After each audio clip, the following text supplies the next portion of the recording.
Bismillahirrahmanirrahim. Assalamualaikum warahmatullahi wabarakatuh.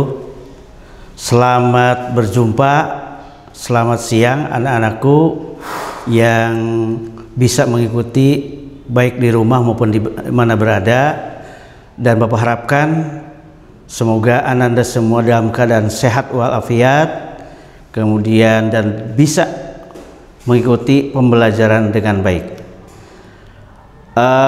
Bapak akan menyampaikan materi fisika, yaitu untuk 3.3, yaitu tentang vektor. Nah, tujuan setelah mengikuti kegiatan pembelajaran ini, Anda semua diharapkan dapat: satu, membedakan besaran skalar dengan besaran vektor. Yang kedua, menggambar vektor. Yang ketiga, menjumlahkan vektor dalam bidang. Itu 3 hal ya yang akan kita bahas pada kesempatan ini. Yang pertama, kita akan bahas tentang tadi membedakan besaran skalar dengan besaran vektor. Besaran skalar adalah besaran yang hanya memiliki nilai saja. Jadi kalau orang ditanya, misalnya jam berapa sekarang? Jam 10. Orang udah ngerti. Ya, berapa jarak Kuningan Cirebon? 10 km. Orang udah ngerti. Nah, jadi cukup dengan nilainya saja atau dengan besarnya saja, orang sudah mengerti. Itulah yang disebut dengan besaran skalar. Contohnya massa, kedua jarak, ketiga energi, keempat daya. Nah, itulah contoh-contoh besaran skalar. Jadi besaran skalar, Bapak ulang lagi, adalah besaran yang hanya memiliki nilai saja. Kemudian besaran vektor. Besaran vektor adalah besaran yang selain punya nilai juga harus punya arah. Punya nilai dan punya arah. Contohnya, misalnya saya tugaskan, silakan kamu berpindah sejauh 5 meter. Bisa dilaksanakan tidak? Belum bisa. 5 meter itu ke arah mana? Apakah ke arah depan, ke arah kanan, ke arah kiri, atau ke arah belakang? Jadi harus dilengkapi arah. Misalnya ya, ini yang lengkapnya, kalau ada perintah, silakan kamu berpindah 5 meter ke arah kanan. Itu baru benar. Ya, jadi inilah yang disebut vektor. Kalau berpindah itu berarti melaksanakan vektor. Nah, contoh-contoh vektor seperti gaya, ya, 1, 2 perpindahan, 3 kecepatan, dan 4 tegangan tali. Nah, itulah mudah-mudahan kalian bisa membedakannya, ya, antara besaran skalar dengan besaran vektor. Di mana bedanya? Baik, anak-anakku, yang selanjutnya kita akan beralih kepada hal yang kedua, ya. Tadi tujuan yang kedua adalah bisa menggambarkan vektor. Ya, baik, sebelumnya akan Bapak jelaskan tayangan berikut ini. Baik, anak-anakku, Bapak harap masih semangat, ya, masih semangat. Tadi kita sudah menjelaskan tentang perbedaan besaran skalar dengan besaran vektor. Bapak harapnya sudah paham kan? Iya, bagus, ya. Kita akan berlanjut kepada hal yang kedua, yaitu tentang menggambar vektor. Anak-anakku, bahwa untuk memudahkan penjelasan atau untuk memudahkan pemahaman, maka vektor itu harus bisa digambar. harus digambar untuk memudahkan pemahaman pengertian ya.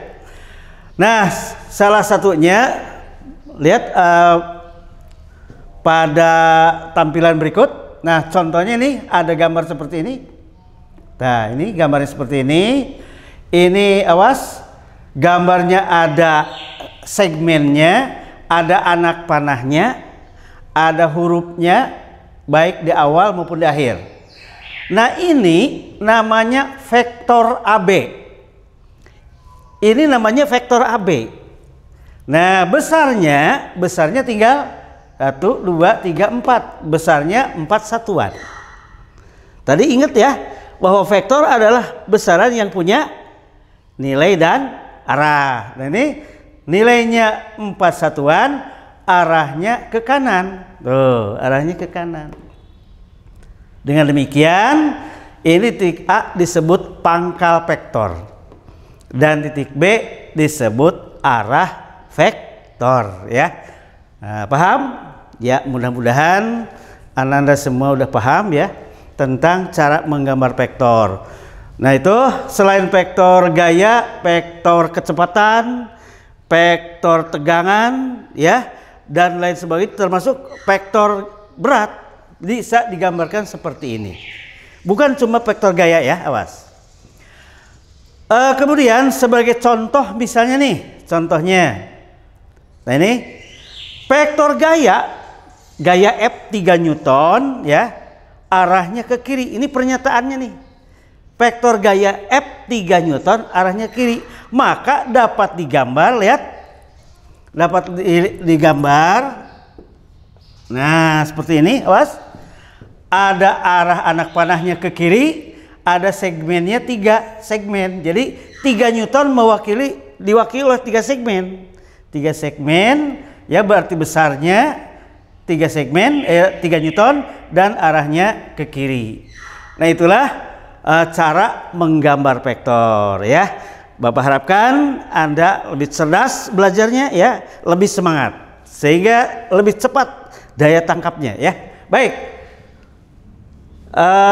kita lanjut kepada tujuan yang ketiga ya. Tujuan yang ketiga dari pembelajaran kita apa tuh ya? Bisa menjumlahkan vektor ya. Baik, menjumlahkan vektor.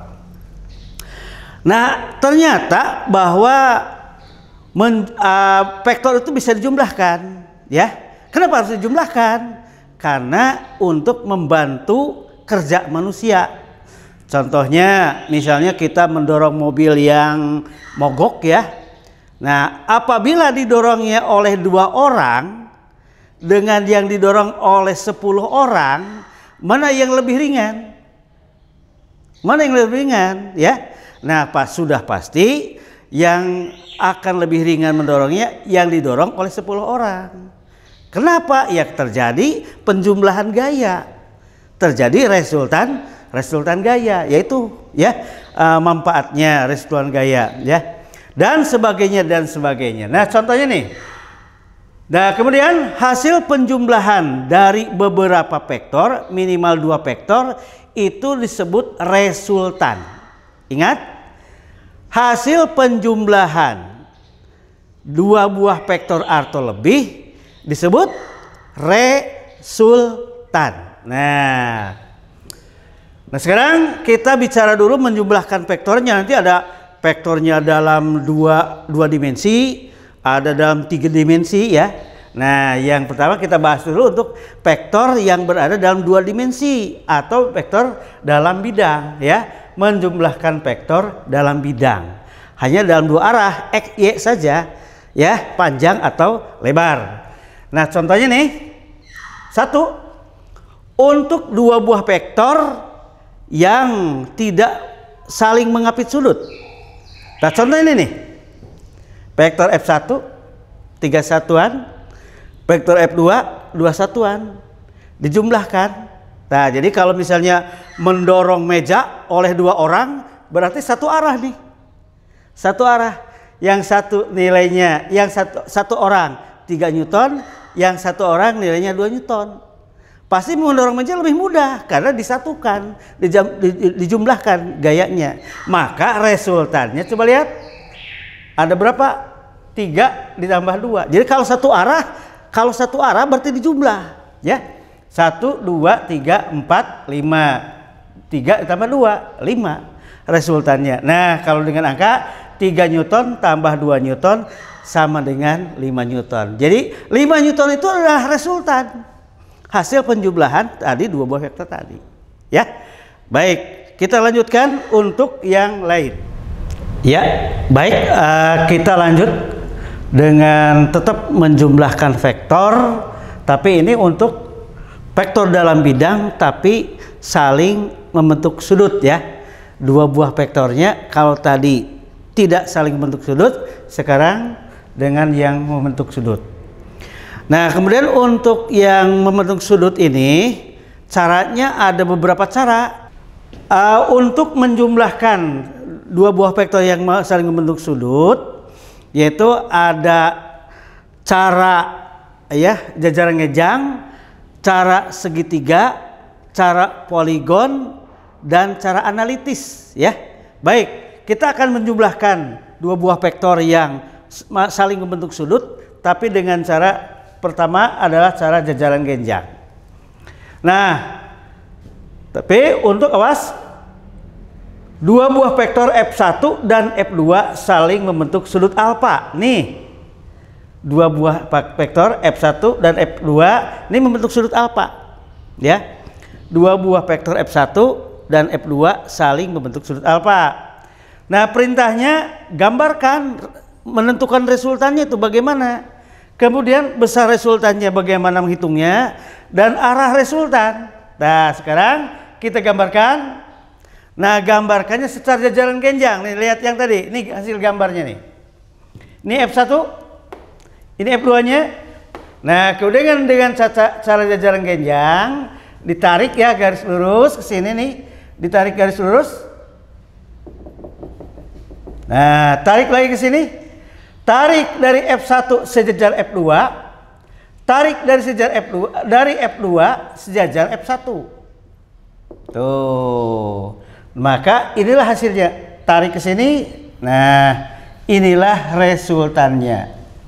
Jadi sekali lagi, tarik dari ujung F1 sejajar F2, tarik dari ujung F2, ya, sejajar F1. Ini kan bentuk jajaran genjang, ya.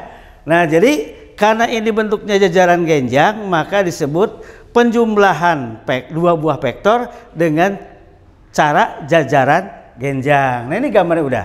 Jadi menjumlahkan ini, maka hasil penjumlahannya ini. Nah, sekarang besar resultannya. Nah, ingat kepada teori Pythagoras tuh. Nah, lihat, untuk harga R itu kan R kuadrat adalah F1 kuadrat tambah F2 kuadrat tambah 2 kali F1 kali F2, awas kos. Ada kos. Ya, tempo hari sudah Bapak kirimkan, ya, sudah Bapak buat tabel nilai sin kos tangen. Filenya udah Bapak kirimkan, ya. Udah Bapak share di semua grup, ya. Tinggal dibuka lagi, itu daftar nilai sin kos tangen, sin kos tangen. Nah, ya, sini muncul kos, ya. Nah, jadi besar resultannya R kuadrat sama dengan F1 kuadrat tambah F2 kuadrat tambah 2F1 F2 cos alfa. Kenapa alfa? Karena sudutnya antara alfa. Kalau di sini sudutnya alfa, berarti ke sini alfa. Kalau sudutnya di sini beta, berarti ke sini juga beta, ya. Nah, itu. Kemudian ini disimpelkan, boleh juga persamaan ini, boleh juga jadi persamaan ini. R akar dari yang tadi nih. F1 kuadrat tambah F2 kuadrat tambah 2F1 F2 cos alfa. Itu. Nah, gambarnya sudah, besar persamaan besarnya sudah, tinggal arah resultan. Nah, kita lihat. Ini arah resultan kan miring ke sini. Anak-anak, bahwa resultan yang kita gambar ini miring, ya. Nah, arahnya dari F1 berapa derajat atau dari F2 berapa derajat kemiringannya. Ini yang dimaksud dengan arah resultan. Berarti ada sudut kemiringan ya, membentuk sudut kemiringan baik dari F1 maupun dari F2. Nah, ini misalnya dari F2. Misalnya dari F2 kita sebut theta. Nah, jadi nanti ini si resultan itu arahnya miring berapa derajat dari F2. Kita hitung. Nah, caranya arah resultan R bisa dengan cos theta F2 per R, boleh, dan akan sama hasilnya dengan ini, atau pakai tangen theta F1 per F2. Nanti ini sekian derajat ya. Jadi inilah arah. Jadi kita ngitungnya berarti ngitung dari F2. Jadi si resultan itu miring sekian derajat dari vektor F2. Itu yang maksud arah ya. Nah, jadi sekali lagi Bapak ulang ya, menggambar resultannya ini udah secara jarang genjang. Kemudian besar resultannya dihitung dengan ini, besar hasil jumlahnya, dan yang ketiga arah resultannya ini hitung dengan ini. Ya, itulah vektor punya nilai atau besar punya arah ya. Itulah untuk dua contoh tadi. Mudah-mudahan bisa paham, bisa mengerti, bisa cerdas ya. Baik, semangat, masih semangat, masih semangat. Oke, Bapak berikan contoh. Untuk lebih realnya Bapak berikan contoh. Nih, contohnya vektor V1 kecepatan. Vektor kecepatan V1 3 meter per sekon tegak lurus ya, dengan vektor kecepatan V2 4 meter per sekon tegak lurus. Bapak gambarkan ini gambarnya. Nih V1, ini V2 tegak lurus ya. Berapa derajat kalau tegak lurus? Ayo, berapa derajat? 90 derajat. Nah, jadi alfanya gambarkan ya, gambarkan. Nah, gambarnya ini sama ya. Tadi ini P2, ini P1 ya. Kemudian tarik dari P1 sejajar P2. Nah, ini dengan ini sejajar. Tarik dari P2 sejajar P1. Ini dengan ini sejajar ya. Jadi ini dengan ini sejajar, ini dengan ini sejajar ya, maka ketemu di titik sini. Inilah resultannya ini resultannya. Nah, sekarang diketahui P1 3 meter per sekon, P2 4 meter per sekon. Tadi sudut alfanya nih tegak lurus 90 derajat. Jelas? Nah, sekarang kita hitung ya, kita hitung berapa resultannya. Gambarnya sudah. Sekarang kita mencari berapa besarnya. Masukkan ke rumus tadi ya. Awas ingat bahwa rumus tadi, rumus persamaan yang ini bisa F, bisa V, bisa A, dan seterusnya. Tergantung kepada konteks yang dibicarakan. Apakah kecepatan atau apakah gaya. Nah, karena sekarang kecepatan, maka persamaannya tidak lagi F, tapi P1 kuadrat P2 kuadrat tambah 2 P1 P2 cos alfa. Hanya merubah huruf saja. Kalau F berarti F, kalau V ya V, kalau A ya A, kalau T tegangan tali ya T gitu ya. Baik, kita masukkan P1 nilainya 3 kuadrat, P2 nilainya 4 kuadrat, ditambah 2 kali 3 kali 4 cos 90 karena alfanya 90. Jelas? Nah, kalau sudah jelas kita lanjut. 3 kuadrat 9, 4 kuadrat 16, 2 kali 3 kali 4 ya, 2 kali 3 kali 4 cos 90. Coba dilihat di tabel cos, tabel sin cos tangen yang Bapak berikan ya, silakan lihat di tabel yang Bapak berikan nilai sin cos tangen. Nah, ternyata cos 90 itu berapa? Ayo, 0. Cos 90 itu 0. Nih 0. Ya. Nah, jadi tinggal 9 tambah 16 25, 2 kali 3 kali 4 kali 0 ya 0. Jadi akar 25, 5 meter per sekon. Nah, jadi besarnya resultan kedua vektor ini adalah 5 meter per sekon. Jelas ya? Bagaimana? Ya, bagus. Bagus ya. Bagus, udah mengerti. Kemudian yang C, perintah yang ketiganya, tentukan arah resultan dari V1 ya. Tentukan arah resultan dari V1. Kita lanjutkan dengan mencari arah resultan. Nih, sekali lagi ini pada gambar bahwa arah resultan itu miring ya, miring. Nah, akan kita hitung kemiringannya berapa derajat dari P1. Berapa derajat dari P1 diberikan tanda lambangnya theta. Ini namanya theta. Ya. Nah, jadi theta. Nah, cara kita bahas ya. Baik. Nah, baik. Nah, ada dua cara ya. Boleh pakai cos theta P1 per R. Ya. P1 per R, P1-nya 3, R-nya 5. Jadi cos theta itu 3 per 5. Buka lagi itunya, silakan tabelnya, lihat cos yang nilainya 3 per 5 di tabelmu, lihat yang Bapak berikan. Cos 3 per 5, berapa sudutnya? Berapa? Ternyata 53 derajat.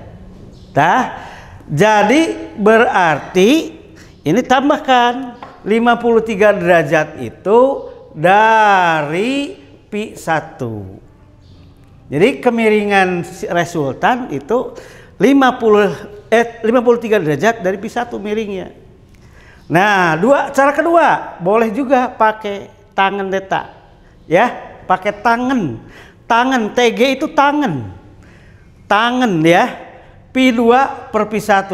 Masukkan P2-nya berapa tadi? P2-nya 4, P1-nya 3. Jadi tangen tetanya 4 per 3. Coba lihat di tangen. Lihat di tangen pada tabel. Tangen 4 per 3 ya. Tangen teta sama dengan 4 per 3. Lihat di tabel. Berapa tetanya? Apa? Oh iya, ada yang jawab. 53. Sama ini juga dari P1. Nah, jadi untuk menentukan besar arah resultan boleh dengan cos, boleh dengan tangen. Asal dua-duanya memungkinkan. Ya, sama saja. Ya, sama saja. Boleh dengan cos saja atau boleh dengan tangen saja. Ya, itu. Nah, sekarang kita ke nomor 2. Baik anak-anak, paham yang awal tadi? Ya, kalau sudah paham, kalau sudah mengerti, sudah cerdas ya, saya percaya anak-anakku adalah anak-anak kebanggaan kami. Cerdas, semangat ya. Baik, teruskan. Sekarang kita punya vektor P1 dengan P2 saling membentuk sudut alfa. Nah, setelah dijumlahkan, lihat, jika P1-nya 5 meter per sekon, P2-nya 5 meter per sekon, dijumlahkan, menghasilkan resultannya juga 5. Ya, nah jadi ketika ditarik ke sini, nah ini resultannya sama dengan 5, ini 5, ini juga 5. Berarti berapa sudut ini? Ya, ketika P1-nya 5 meter per sekon, P2-nya 5 meter per sekon, akan dijumlahkan agar menghasilkan 5 meter per sekon resultannya, maka berapa sudut ini harusnya? Baik, kita hitung ya. Ngerti? Ya, kita hitung, kita masukkan ke persamaan tadi. R kuadrat Gimana? R kuadrat pi 1 kuadrat tambah pi 2 kuadrat tambah 2 pi 1 pi 2 cos alfa. Masukkan. Ini masukkan. 5 kuadrat, 5 kuadrat, 5 kuadrat, 2 kali 5 kali 5 cos alfa. 5 kuadrat berapa? Iya, 25. 25 ditambah 2 10 kali 5 50 cos alfa. Nah 25 tambah 25 50 ditambah 50 cos alfa. Awas, ini tidak bisa dijumlahkan. Ini tidak bisa dijumlahkan ya. Ini tidak bisa dijumlahkan.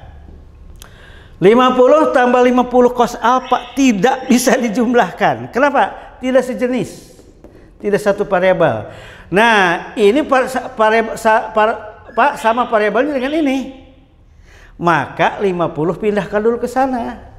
Gimana jadi? 25 dikurang 50 sama dengan 50 cos alfa.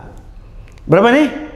Min 25 50 cos alfa. Jadi cos alfa adalah min 25 dibagi 50. Berapa? Cos alfa adalah 25 per 50 berapa? 1/2 ya, atau min setengah. Min setengah ya. Buka lagi tabelnya, berapa sudutnya? Ayo, di cos, coba lihat di cos. Di tabel cos, yang nilainya min setengah. Berapa sudutnya? Ayo, berapa sudutnya? Berapa? 120 derajat. Ya. Jadi ini harusnya 120 derajat. Ya. Agar resultannya sama dengan 2 vektornya, ya. Itu saja yang dapat Bapak sampaikan. Semoga Ananda tetap sehat, tetap bersemangat ya, dan bisa mengikuti pembelajaran walaupun di rumah ya, dan tetap dengan protokol kesehatan ya, jalankan, dan juga tetap Ananda semangat dan terus semangat ya. Nah, demikian saja yang dapat Bapak sampaikan. Nah, nanti Bapak berikan tugasnya ya. Tugas ada 3 soal ya untuk kalian kerjakan, dan silahkan kerjakan dengan baik, kerjakan dengan penuh tanggung jawab ya, dan dikumpulkan. Buat apa sih PR? Bukan PR, ini mah untuk supaya lebih mantap pemahaman kalian ya. Nanti dikumpulkannya begitu masuk saja ya, begitu masuk tetap buka ya. Untuk tugasnya ya Ananda, semua yang Bapak banggakan, ini tugasnya. Yang pertama ada 3 ya. Nanti kalian kerjakan dengan baik, dengan penuh tanggung jawab ya, dengan penuh semangat ya. Kita punya kiat ya, bahwa fisika itu mudah, bahwa fisika itu menyenangkan, bahwa fisika itu heboh atau apa? Heboh ya, bahwa fisika itu sebagai tantangan ya. Baik, nomor 1 ya, tuliskan 2 buah besaran, 2 besaran skalar, 2 besaran vektor. 2 jadi 4 ya.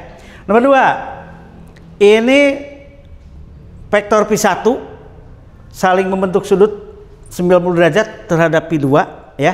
Pi1-nya 10 meter per sekon, pi2-nya 10 meter per sekon. Nah, kalian gambarkan resultannya. Silahkan dengan cara tadi ya, dengan cara jalan-jalan bagaimana gambarnya. Kemudian tentukan besar resultannya. Tentukan nilai resultannya, dan yang ketiga arah resultan dari pi2 aja lah. Tentukan apa tentukan. Ya, seperti tadi yang memberikan. Itu nomor 2. Ya, baik, nomor terakhir.